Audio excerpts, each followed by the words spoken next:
Hoy vamos a ver cuáles son las evidencias de la gracia de Dios. Porque cuando la gracia de Dios, el favor de Dios te alcanza, tiene que haber una evidencia que todo el mundo lo va a ver y lo va a notar. Esa es la historia que vamos a estudiar hoy en el libro de los Hechos. En el capítulo 11, en los versículos a partir del 19, es acerca de la iglesia de Antioquía.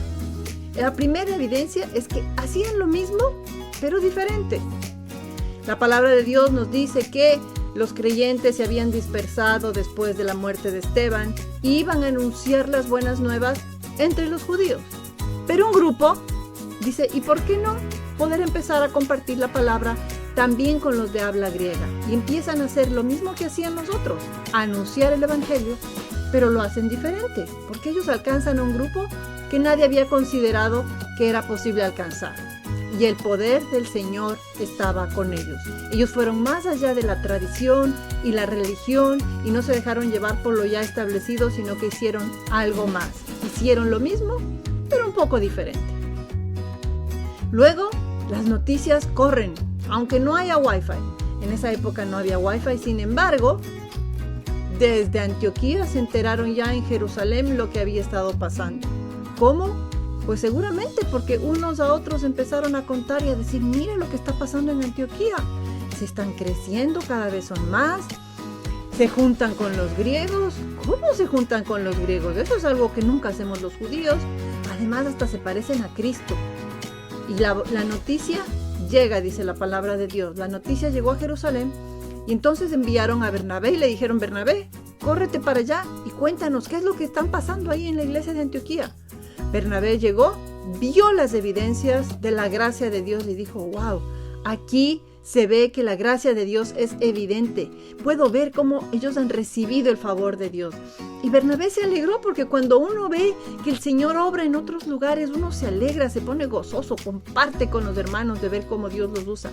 Y los anima a perseverar, a seguir adelante. Y siguen creciendo. Dice que un gran número aceptó al Señor.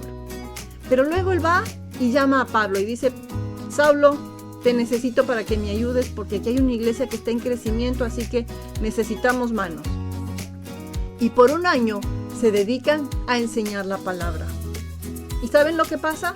Que la gente del pueblo, la gente de la comunidad los empieza a ver y de una manera despectiva los empieza a llamar, mira, ahí van los cristianos, igualitos a Cristo, ya hacen lo mismo que Cristo, hablan como Cristo, son unos cristos chiquitos. Eso es lo que les querían decir cuando los llamaban cristianos.